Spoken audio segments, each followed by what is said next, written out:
நாடு முழுக்க பல்வேறு குற்ற சம்பவங்கள் நடந்துட்டே தான் இருக்கு. காவல்துறையினரும் விசாரிச்சுட்டு தான் இருக்காங்க. அது மாதிரியான குற்றங்களின் தொகுப்பு தான் நிகழ்தகவல்.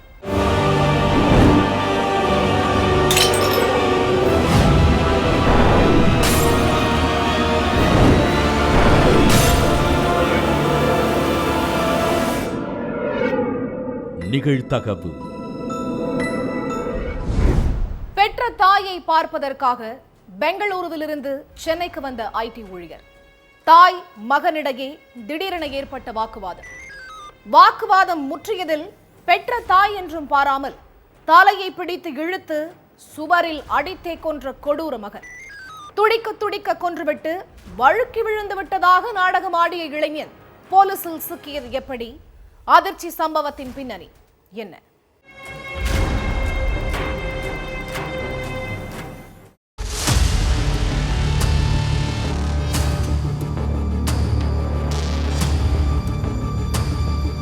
சென்னை மாதவரத்தில் உள்ள பிரைவேட் ஹாஸ்பிட்டலுக்கு ராத்திரி நேரத்தில் ஒரு ஃபோன் கால் வந்திருக்கு.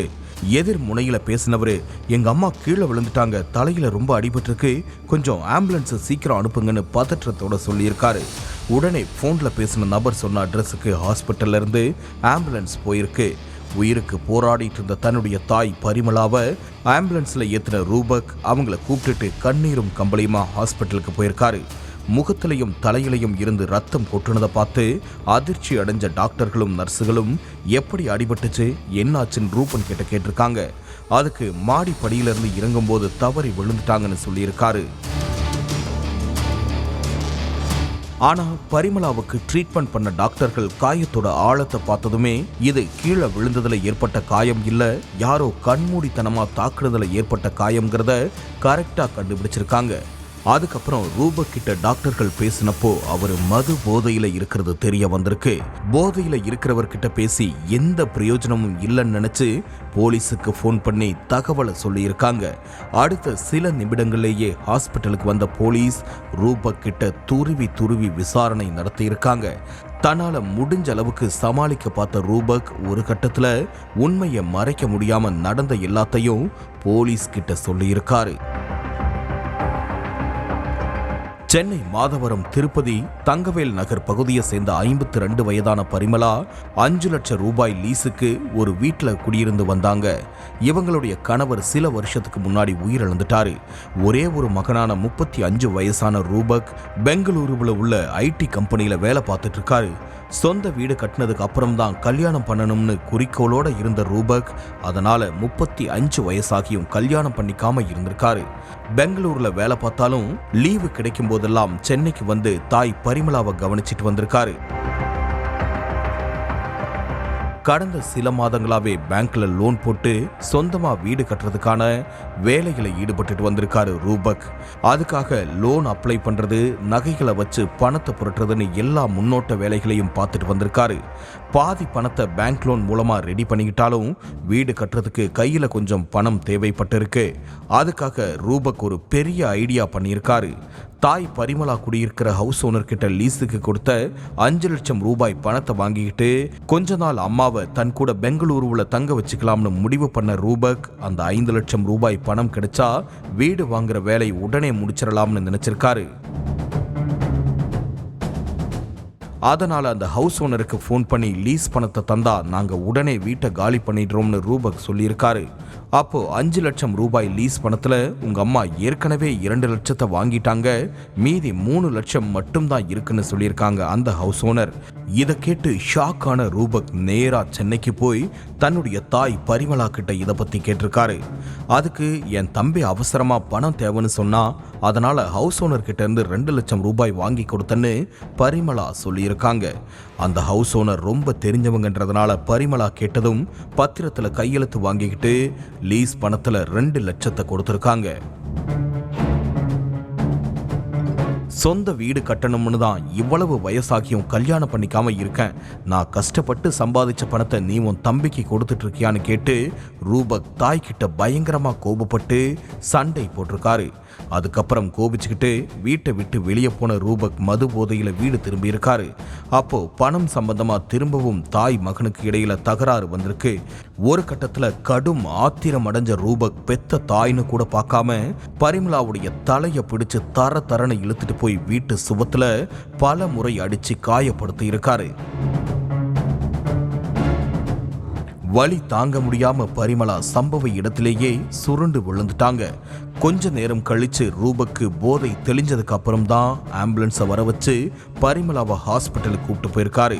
போலீஸ் விசாரணையில பரிமளாவை அடிச்சது ரூபக் தான் தெரிஞ்சும் கூட அவங்கள பார்த்துக்க ஆள் இல்லாததால ரூபக்கை அரெஸ்ட் பண்ணாம விட்டு இருக்காங்க. கோபத்திலையும் போதையிலையும் பெத்த தாயை இப்படி கொடூரமா அடிச்சுட்டு கிட்டத்தட்ட 10 நாளா ஹாஸ்பிட்டல்ல அம்மா கூடவே இருந்து கவனிச்சிருக்காரு. ஆனா சிகிச்சை பலனளிக்காம பரிமளா பரிதாபமா உயிரிழந்துட்டாங்க. அதுக்கப்புறம் கொலை முயற்சி வழக்க கொலை வழக்கா மாத்தின போலீஸ் ரூபக்கை அரெஸ்ட் பண்ணி ஜெயில்ல அடைச்சிட்டாங்க. வீட்டை விட்டு வெளியேறி காதலனை கரம் பிடித்த இளம்பெண். திருமணம் முடிந்த சில நாட்களில் போதைக்கு அடிமையான இளைஞர். திருமணமான 6 மாதங்களில் கசந்து போன காதல். மகளின் கண்முன்னே மருமகனை ஹாலோ பிளாக் கல்லால் அடித்தே கொலை செய்த மாமனார். நடந்தது என்ன?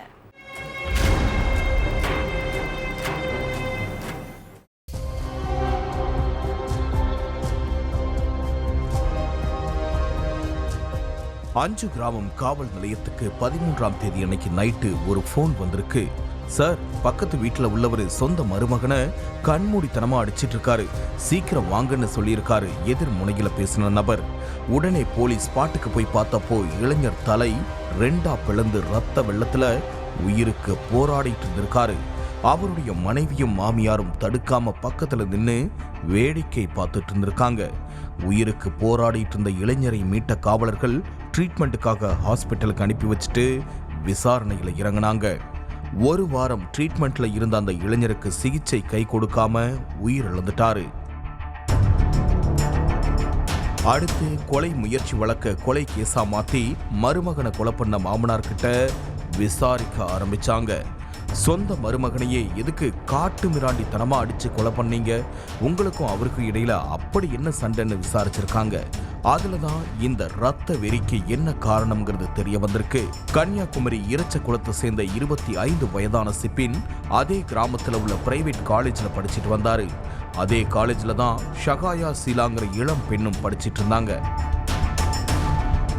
ஒரே காலேஜ் ஒரே டிபார்ட்மெண்ட்டுங்கிறதால சிபினும் சகாய சீலாவும் காலேஜ்ல வச்சு சந்திச்சிருக்காங்க. அதுக்கப்புறம் 2 பேரும் நட்பா பேசி பழகி இருக்காங்க. ஆனா கொஞ்ச நாள்லயே இந்த நட்பு காதலா மாறி இருக்கு. சிபினும் சகாய ஷீலாவும் ஒருத்தருக்கு ஒருத்தர் காதலிக்கிற விஷயம் சகாயா பெற்றோருக்கு தெரிஞ்சு பெரிய பிரச்சனை வந்திருக்கு. அது மட்டுமில்ல, இனிமே நீ காலேஜுக்கே போக வேண்டாம்னு சொல்லி ஷகாயாவை வெளியே கூட போக விடாம வீட்டுல அடைச்சு வச்சிருந்திருக்காங்க. அதோட சீக்கிரம் கல்யாணம் பண்ணி வைக்கிறதுக்காக மாப்பிள்ளை தேடவும் ஆரம்பிச்சிருக்காரு அப்பா ஞானசேகர். இப்படியே போனா நம்ம காதலை பிரிச்சிருவாங்கன்னு நினைச்சு பயந்து போன சகாயா வீட்டை விட்டு வெளியேறி பெற்றோர் எதிர்ப்பை மீறி கடந்த 2 வருஷத்துக்கு முன்னாடி காதலன் சிபினை கல்யாணம் பண்ணிக்கிட்டாங்க. பெத்த மகள் தன்னுடைய பேச்சை மீறி காதல் கல்யாணம் பண்ணிக்கிட்டது சகாயாவுடைய அப்பா ஞானசேகரால ஏத்துக்கவே முடியல. சிபின் சகாயா தம்பதி அதே கிராமத்துல வாடகைக்கு வீடு எடுத்து தங்களுடைய திருமண வாழ்க்கையை ஸ்டார்ட் பண்ணாங்க. ஆரம்பத்துல சந்தோஷமா போன திருமண வாழ்க்கை 6 மாசம் கூட நீடிக்கல. ஏன்னா கணவன் மனைவிக்குள்ள அடிக்கடி சண்டை வந்திருக்கு. படிப்பை முடிச்சுட்டு சிபின் பெயிண்டர் வேலை தான் பார்த்துட்டு இருந்திருக்காரு. மனைவி சகாய ஷீலா வீட்டில் இருந்திருக்காங்க. குடி பழக்கத்துக்கு அடிமையான சிபின் தினமும் குடிச்சிட்டு வந்து மனைவி சகாய ஷீலாவை அடிச்சு துன்புறுத்தி இருக்காரு. ஷிபின் கிட்ட மாட்டிக்கிட்டு தினமும் படாத பாடுபட்ட சகாய ஷீலா ஒரு கட்டத்துல கணவருடைய டார்ச்சர் தாங்க முடியாம தன்னுடைய அம்மா வீட்டுக்கு போயிட்டாங்க. நீயே தேடி போன வாழ்க்கை தானேன்னு மகளை பெத்தவங்க திட்டினாலும் ஆசையா பெத்து வளர்த்த மகள் கண் கலங்கியபடி வீட்டுக்கு வந்ததை பார்த்து பெத்தவங்க நொறுங்கி போயிட்டாங்க. அதுக்கு பிறகு சகாயாவை மன்னிச்சு வீட்டுக்குள்ள சேர்த்துக்கிட்டாங்க. கோபத்துல மனைவியை அடிச்சிட்டமேன்னு வருத்தப்பட்ட ஷிபின் மயிலாடியில உள்ள மாமனார் வீட்டுல இருந்த மனைவியை சமாதானப்படுத்தி வீட்டுக்கு கூப்பிட்டு வந்திருக்காரு. 2-3 நாட்கள் நல்லா இருந்த சிபின் வழக்கம் போல குடிச்சிட்டு வந்து மனைவியை அடிச்சு கொடுமைப்படுத்தி இருக்காரு. இதுக்கு மேலையும் உன் கூட வாழ மாட்டேன்னு முடிவு பண்ண சகாய சீலா பெட்டி படுக்கையை தூக்கிட்டு மறுபடியும் தன்னுடைய அம்மா வீட்டுக்கே போயிட்டாங்க. முன்னாடி மாதிரியே போதை தெளிஞ்சதும் மனைவியை சமாதானப்படுத்தி கூப்பிட்டு வர்றதுக்காக மாமியார் வீட்டுக்கு போனப்போ அங்க இருந்த மாமனார் ஞானசேகரனுக்கும் சிபினுக்கும் இடையில வாக்குவாதம் நடந்திருக்கு. ஒரு கட்டத்துல ஆத்திரத்துடைய உச்சிக்கே போன ஞானசேகர் பக்கத்துல கிடந்த ஹாலோ பிரிக்ஸ் கல்லால சிபின் மண்டையிலேயே ஓங்கி ஓங்கி அடிச்சிருக்காரு. காதலிச்சு கல்யாணம் பண்ண கணவன் உயிருக்கு போராடுறத பார்த்த சகாய சீலா தன்னுடைய அப்பாவை தடுக்காம வேடிக்கை பார்த்துட்டு இருந்திருக்காங்க. அக்கம் பக்கத்துல உள்ளவங்க கொடுத்த தகவலை வச்சு சம்பவ இடத்துக்கு போன போலீஸ்காரங்க சிபினை மீட்டு ஹாஸ்பிட்டல்ல சேர்த்திருக்காங்க.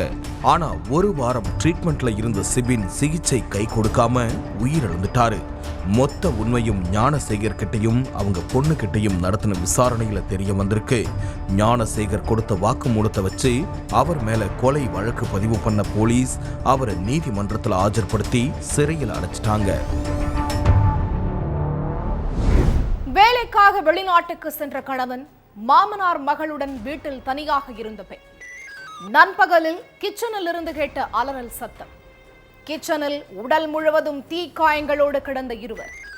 39 வயது பெண்ணை பெட்ரோல் ஊற்றி தீ வைத்து கொளுத்திவிட்டு தற்கொலைக்கு முயன்ற இளைஞர் யார்? நடந்தது என்ன?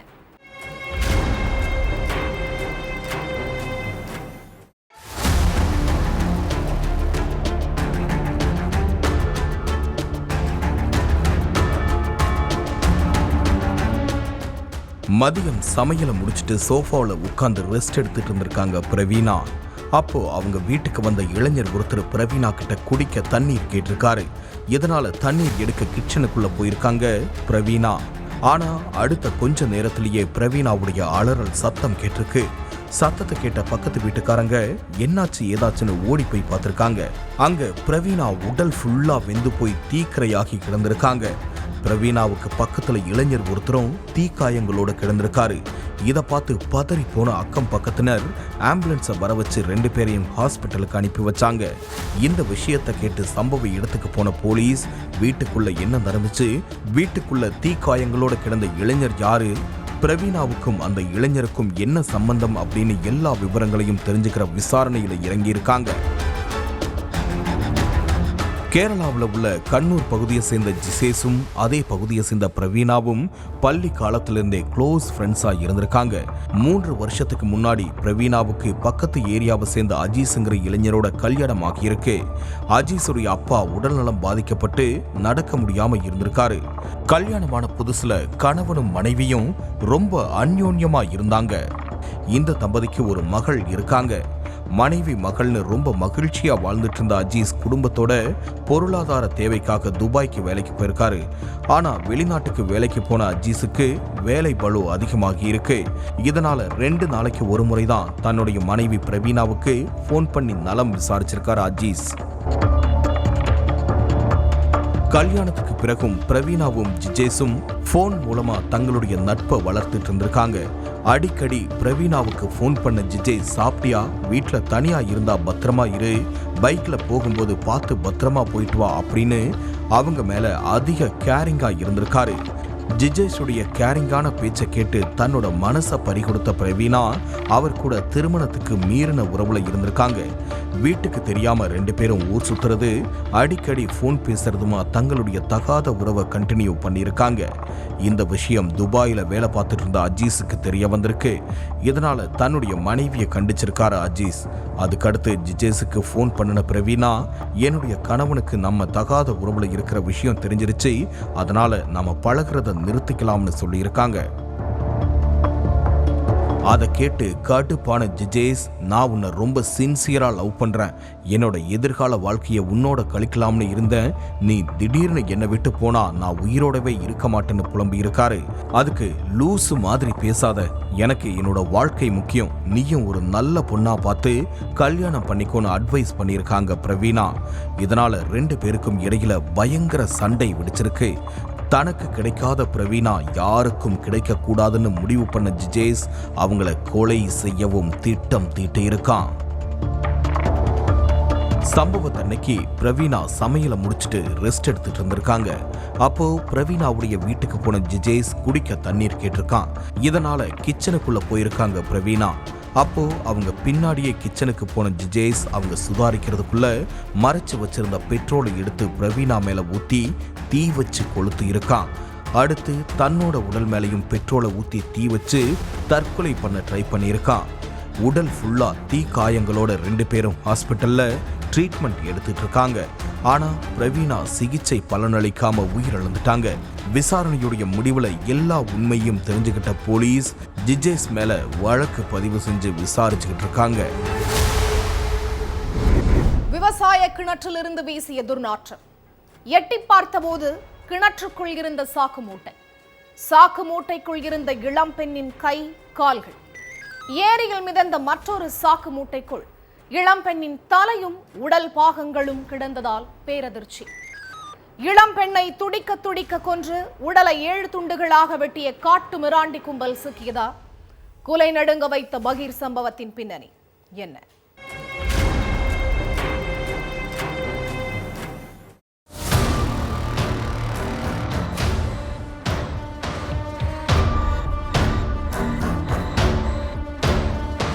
வழக்கம் போல வயலுக்கு போன விவசாயிக்கு கிணத்துல இருந்து கடுமையான துர்நாற்றம் வீசியிருக்கு. என்ன இப்படி துர்நாற்றம் வீசுதுன்னு கிணத்துக்குள்ள எட்டி பார்த்தப்போ சாக்கு மூட்டை ஒன்று கண்ணுல பட்டிருக்கு. ஏதோ தப்பா இருக்கேன்னு நினைச்ச அந்த விவசாயி உடனே போலீஸ் ஸ்டேஷனுக்கு போன் பண்ணி தகவலை சொல்லியிருக்காரு. சம்பவ இடத்துக்கு வந்த போலீஸ் தீயணைப்பு படையினர் உதவியோட கிணத்துல இருந்த மூட்டையை எடுத்து பார்த்திருக்காங்க. அதுல இளம் பெண் ஒருத்தங்களுடைய கைகளும் கால்களும் துண்டு துண்டா கிடந்திருக்கு. மூட்டைக்குள்ள இருந்த கை கால்களை பார்த்து போலீஸ்காரங்களும் ஊர் மக்களும் அதிர்ச்சியில உறைஞ்சு போயிட்டாங்க. சடலத்தோட தலையும் மற்ற உடல் பாகங்களும் கிணத்துக்குள்ள இருக்குமோன்ற சந்தேகத்துல திரும்பவும் தீயணைப்பு படையினர் கிணத்துக்குள்ள இறங்கி தேடினாங்க. ஆனா அங்க எதுவுமே கிடைக்கல. சுத்தியும் விவசாய நிலங்கள் இருந்ததால கிட்டத்தட்ட 2 கிலோமீட்டர் சுற்றளவு பகுதியில போலீஸ்காரங்க சல்லடை போட்டு தேடினாங்க. அப்பவும் சடலத்தோட தலையோ உடல் பாகங்களோ போலீஸ் கையில சிக்கல. உடனே சுற்று வட்டாரத்தில் உள்ள போலீஸ் ஸ்டேஷனுக்கு போன் பண்ணி விஷயத்தை சொன்னாங்க. அதுக்கப்புறம் சம்பவம் நடந்த உத்தரப்பிரதேச மாநிலம் ஜான்சி மாவட்டத்தில் உள்ள எல்லா காவலர்களும் அந்த ஏரியாவில் உள்ள மறைவான இடங்கள்லையும் விவசாய நிலங்கள்லையும் தேடுதல் வேட்டையில இறங்கினாங்க. அதோட சாக்கு மூட்டை கிடந்த இடத்தை சுற்றியுள்ள சிசிடிவி கேமராக்களையும் ஆய்வு பண்ணாங்க. இவ்வளவு போராடியும் போலீஸுக்கு எந்த துப்புமே கிடைக்கல. இதுக்கிடையில ஜான்சி மாவட்டத்துல கிஷோர்புராங்கிற கிராமத்துக்கு பக்கத்துல உள்ள லகேரி ஆற்றுல மிதந்துட்டு இருந்த ஒரு மூட்டையை போலீஸ் கைப்பற்றினாங்க. அதை திறந்து பார்த்தப்போ அதுக்குள்ள இளம் பெண்ணுடைய தலையும் உடல் பாகங்களும் கிடந்திருக்கு. ஆனாலும் அந்த இளம் பெண் யாரு என்னங்கிற எந்த விவரமுமே தெரியாததால போலீஸ்காரங்க குழம்பி போயிட்டாங்க. அடுத்து மூட்டையில கிடந்த கை கால்களை தனித்தனியா போட்டோ எடுத்து அதை போஸ்டரா ரெடி பண்ணாங்க. கிட்டத்தட்ட 1000 போஸ்டர் அடிச்சு அதை ஊர் ஃபுல்லா உள்ள முக்கிய இடங்கள்ல பொதுமக்கள் கண்ணுல படுற மாதிரி ஒட்டுனாங்க. துண்டிக்கப்பட்ட தலைய போட்டோ எடுத்து ஒட்டுனா குழந்தைகள் பார்த்து பயந்துருவாங்கன்னு நினைச்சு கை கால்களை மட்டும் போட்டோ எடுத்து போஸ்டரா ஒட்டியிருக்காங்க காவல்துறையினர். போஸ்டர் ஒட்டின 2வது நாள்லயே போலீஸ் ஸ்டேஷனுக்கு ஒருத்தர் வந்து போஸ்டர்ல இருந்த கையில ஒரு தழும்பு இருக்கு, எங்க அக்காவுடைய கையிலையும் அதே மாதிரி ஒரு தழும்பு இருக்கும்னு சொல்லியிருக்காரு. அதுக்கப்புறம் அவரை கவர்மெண்ட் ஹாஸ்பிட்டலுக்கு கூப்பிட்டு போய் தனித்தனியா கிடந்த இளம் பெண்ணுடைய தலை கை கால்கள் உடல் பாகங்களை காட்டியிருக்காங்க. அப்பதான் அது தன்னோட அக்காதாங்கிறது அந்த இளைஞருக்கு உறுதியாகியிருக்கு.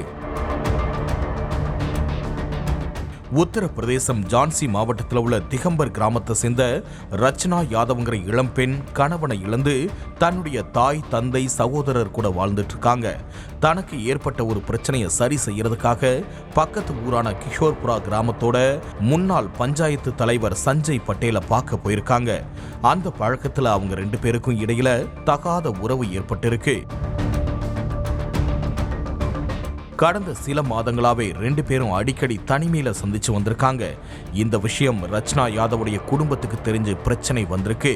அடுத்து தன்னை கல்யாணம் பண்ணிக்க சொல்லி ரச்சனா தேவி சஞ்சய் பட்டேல் கிட்ட கேட்டிருக்காங்க. தனக்கு ஏற்கனவே கல்யாணமாகி குழந்தைகள் இருக்கிறதால சஞ்சய் பட்டேல் கல்யாணத்துக்கு மறுப்பு சொல்லியிருக்காரு.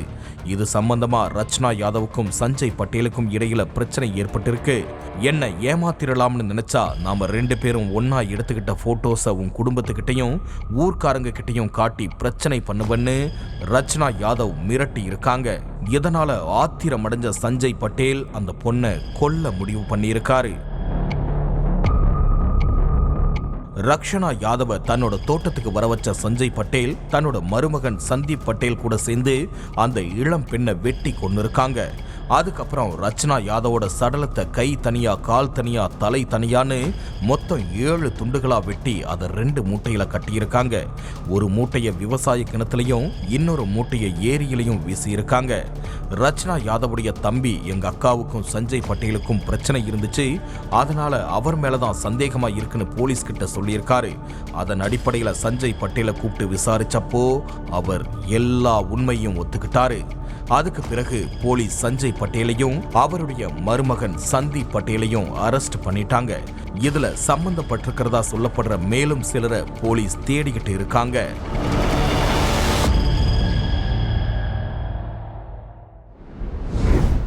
தர்மஸ்தலா கோவிலின் மண்ணுக்கு அடியில் பெண் சடலங்கள் புதைக்கப்பட்ட வழக்கு.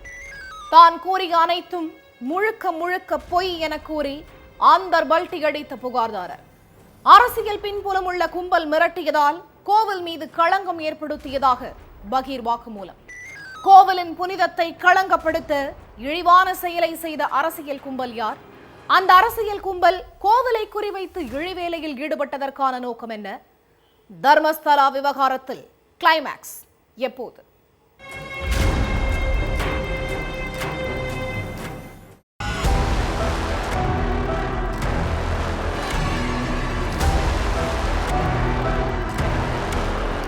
தர்மஸ்தலாவில் 100க்கும் அதிகமான சிறுமிகள் இளம் பெண்களை கொடூரமான முறையில் பாலியல் வன்கொடுமை பண்ணி கோயில் நிலத்துல புதைச்சிருக்காங்கன்னு அந்த கோயில்ல தூய்மை பணியாளரா வேலை பார்த்தவர் கொடுத்த வாக்குமூலம் கர்நாடக மாநிலம் மட்டுமல்லாம ஒட்டுமொத்த நாட்டிலையும் ஹாட் டாபிக்கா மாறி இருந்துச்சு. கடந்த 1 மாசமே நாடே உற்று நோக்கிட்டு இருந்த தர்மஸ்தலா சம்பவத்துல இதுவரைக்கும் நான் சொன்னது எல்லாமே முழுக்க பொய்னு அதே தூய்மை பணியாளர் பிறல் சாட்சியா மாறியிருக்கிறது பதற்றத்தையும் பரபரப்பையும் மேலும் அதிகமாக்கி இருக்கிறதோட பல சந்தேகங்களையும் எழுப்பியிருக்கு. அதுவும் இது எல்லாத்துக்கும் பின்னாடி சென்னையை சேர்ந்த முக்கிய அரசியல்வாதி தான் பேக் போனா இருந்ததா சொல்லப்படுறது அரசியல் களத்துல பெரும் கொந்தளிப்பை ஏற்படுத்தியிருக்கு. கடந்த ஜூன் 3ஆம் தேதி கர்நாடகா போலீஸ் ஸ்டேஷனுக்கு ஒரு லெட்டரோட சேர்ந்து ஒரு பார்சலும் வந்துச்சு. அதுல தர்மஸ்தலா மஞ்சுநாதர் கோயில் வளாகத்துல ஏகப்பட்ட பெண்களை பாலியல் வன்கொடுமை செஞ்சு கொன்னு புதைச்சிருக்காங்கன்னு அந்த லெட்டர்ல குறிப்பிடப்பட்டிருந்துச்சு. லெட்டர்ல இருக்கிறது உண்மைதாங்கிறத உறுதிப்படுத்துற மாதிரி லெட்டரோட வந்த பார்சல் மனித எலும்புகளும் இருந்துச்சு. லெட்டரையும் எலும்பு கூடுகளையும் பார்த்த அதிகாரிகளுக்கு அந்த லெட்டர்ல இருக்கிறது உண்மைதானா இல்ல கோவில் மேல அவதூறு பரப்புறதுக்காக யாராவது முயற்சி பண்றாங்களாங்கிற சந்தேகம் அப்பவே எழுந்துச்சு. ஆனா நாள் போக போக தர்மஸ்தலா கேஸ் பூதாகரமா வெடிக்க ஆரம்பிச்சிச்சு. ஜூலை 11ஆம் தேதி தர்மஸ்தலாவில் உள்ள பெல் தங்கடி வட்டத்தில் இருக்கக்கூடிய கோர்ட்டுக்கு வழக்கறிஞர்கள் புடைசூழ வந்த முன்னாள் தூய்மை பணியாளர் கொடுத்த சில போட்டோக்களும் அந்த நபர் ஏற்கனவே போலீஸ்ல கொடுத்த வாக்குமூலமும் நீதிபதி கிட்ட ஒப்படைக்கப்பட்ட நிலையில SIT விசாரணை தொடங்கப்பட்டுச்சு. மங்களூர்ல இருந்து சுமார் 75 கிலோமீட்டர் தூரத்தில் இருக்கிற இந்த கோவிலுக்கு அரசியல்வாதிகள், திரை பிரபலங்கள், கிரிக்கெட் வீரர்கள்னு ஏகப்பட்ட பேர் குடும்பத்தோட வந்து சாமி தரிசனம் பண்ணிட்டு போவாங்க. இப்படி புகழ்வாய்ந்த இந்த மஞ்சுநாதர் கோயில்ல நடந்ததா சொன்ன மர்ம விஷயங்கள் பூதாகரமா வெடிக்க பல பெண்களோட பெற்றோர் தங்களுடைய மகள்களை காணோம்னு போலீஸ் ஸ்டேஷன்கள்ல புகார் அளிச்சது வழக்கை இன்னும் தீவிரமாக்குச்சு. வழக்கோட உண்மை நிலையை அறிய கர்நாடகா கவர்மெண்ட் DGP பிரணவ் மொகந்தி தலைமையில சிறப்பு புலனாய்வு குழு அமைச்சாங்க. முதற்கட்டமா இளம் பெண்களுடைய சடலங்கள் புதைக்கப்பட்டதா அந்த தூய்மை பணியாளர் சொன்ன 13 இடங்களை குறிவச்சு தீவிர சோதனையில இறங்கினாங்க. ஒரு இடத்துக்கு 2 மணி நேரம் டார்கெட். அந்த நபர் சொன்ன இடங்கள்ல இருந்து சுமார் 100 எலும்புகள், ஒரு மண்டையோடு முதுகு தண்டு கண்டெடுக்கப்பட்டுள்ளதா சிறப்பு புலனாய்வு குழு அதிகாரிகள் சொல்றாங்க. அந்த எலும்புகள் எல்லாத்தையும் கைப்பற்றின அதிகாரிகள் அதை பரிசோதனைக்கு அனுப்பியிருக்காங்க. இதுக்கு நடுவுல சிறுமிகள் இளம் பெண்களை பாலியல் வன்கொடுமை பண்ணி கொலை செய்யல, நானும் எந்த சடலங்களையும் கோயில் நிலத்துல புதைக்கல, நான் சொன்னது எல்லாமே பொய்னு பெரிய குண்டை தூக்கி போட்டிருக்காரு அந்த தூய்மை பணியாளர். எதுக்காக அந்த தூய்மை பணியாளர் பொய் சொல்லணும்? யாரை பழி வாங்கறதுக்காக இந்த சதி திட்டம்? கோயிலுடைய புனித தன்மையை கெடுக்கிறதுக்கு பின்னாடி யார் இருக்கான்னு கண்டுபிடிக்க புலன் விசாரணையில இறங்கி இருக்காங்க. புகார்தாரர்கிட்ட நடத்தின விசாரணையில சென்னையில உள்ள ஒரு கும்பல் தன்னை மிரட்டினதாவும் அதனாலதான் நான் இப்படி பொய் சொன்னதாவும் சொல்லியிருக்காரு. இதுக்கு மத்தியில தர்மஸ்தலா கேஸ்ல திருவள்ளூர் தொகுதி MP சசிகாந்த் செந்தில் இருக்கிறதாவும் அவருக்கும் புகார்தாரருக்கும் நெருங்கிய தொடர்பு இருக்கிறதாவும் பாஜக முன்னாள் அமைச்சர் ஜனார்தன ரெட்டி சொல்லியிருக்காரு. கோயிலுடைய புனித தன்மையை கெடுத்து பக்தர்கள் வருகையை குறைக்கிறதுக்காகவே சசிகாந்த் செந்தில் இந்த செயலில் ஈடுபட்டதாகவும் பகிரங்கமா குற்றம் சாட்டியிருக்காரு. திருவள்ளூர் தொகுதி MP சசிகாந்த் செந்தில் கடந்த 2009 இருந்து 2012 வரைக்கும் கர்நாடக மாநிலம் பல்லாரியில உதவி கலெக்டராகவும், சித்ரதுர்கா, ராய்ச்சூர், தட்சிண கன்னடாவில் கலெக்டராகவும் வேலை பார்த்திருக்காரு.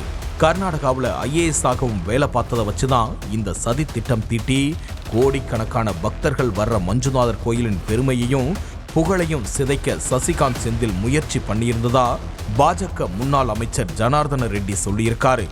அதோட தர்மஸ்தலா வழக்க சிறப்பு புலனாய்வு குழுக்கிட்ட கொடுக்க முதலமைச்சர் சித்தராமையாவுக்கு துளியும் விருப்பம் இல்லைன்னு காங்கிரஸ் மேலிடத்திலிருந்து அழுத்தம் கொடுத்ததால தான் சிறப்பு புலனாய்வு குழு அமைக்க காரணமா இருந்ததுன்னு தெரிவிச்சிருக்காரு.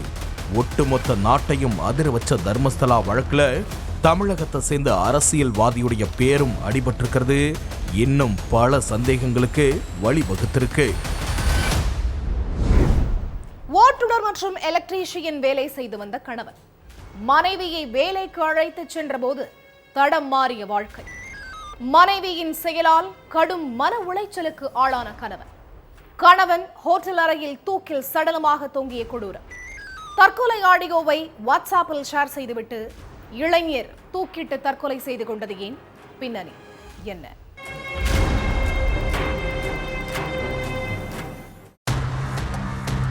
பிரைவேட் லாட்ஜில் ஊழியர்கள் சிலர் ரூம்களை சுத்தம் செய்யற வேலையில இருந்தாங்க.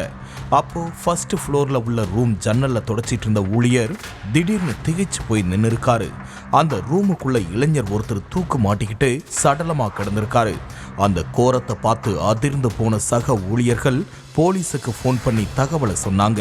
உடனே ஸ்பாட்டுக்கு வந்த போலீஸ் பாபுவுடைய சடலத்தை மீட்டு போஸ்ட்மார்ட்டத்துக்கு அனுப்பி வச்சாங்க. அடுத்து ரூம்ல இருந்த பாபுவுடைய செல்போனை கைப்பற்றின போலீஸ் அவருடைய வாட்ஸ்அப்பை செக் பண்ணியிருக்காங்க. அதுல பாபுவுடைய செல்போன்ல இருந்து 4 நிமிட ஆடியோ ஒன்று எல்லாருடைய கான்டாக்ட் நம்பருக்கும் ஃபார்வேர்ட் ஆகியிருக்கு.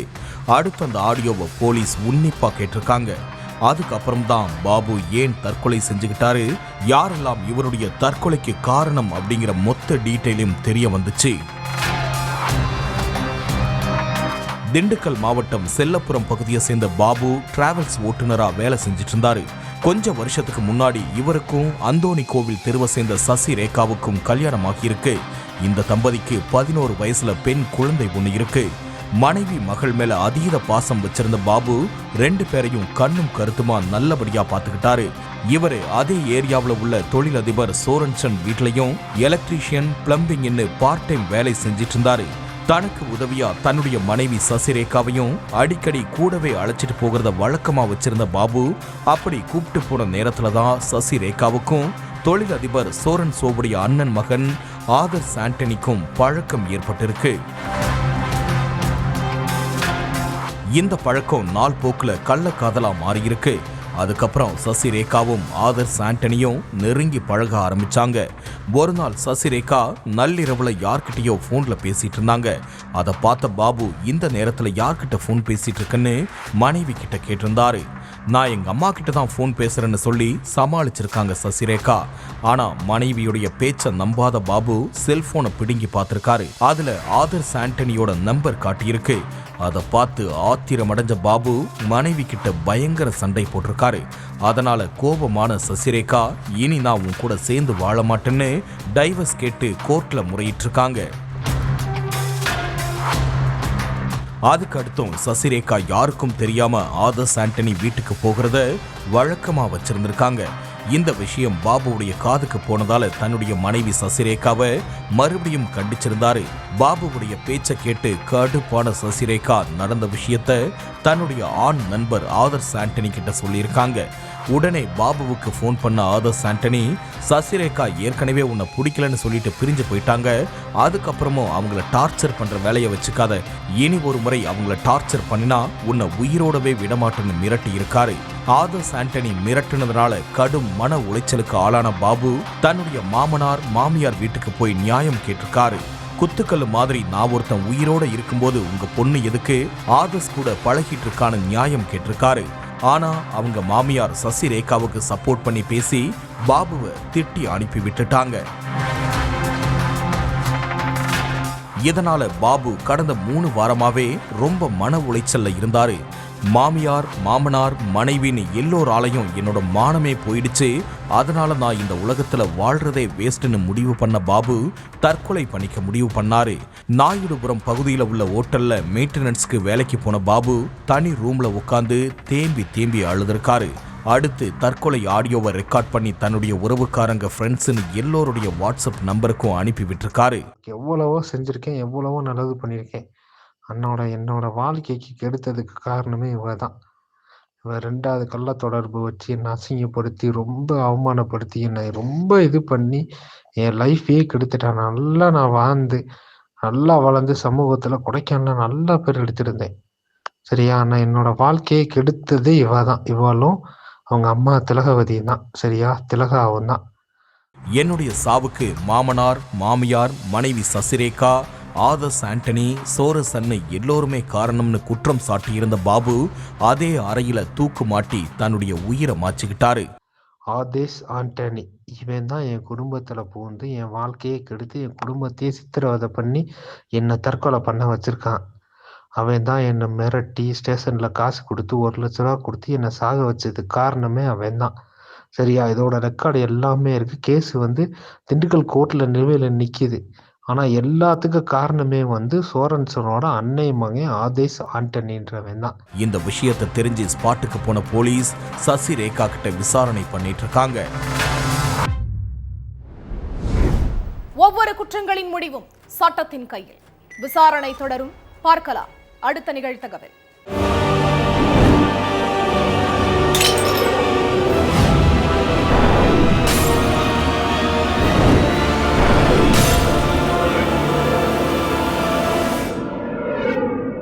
நிகழ்தகவு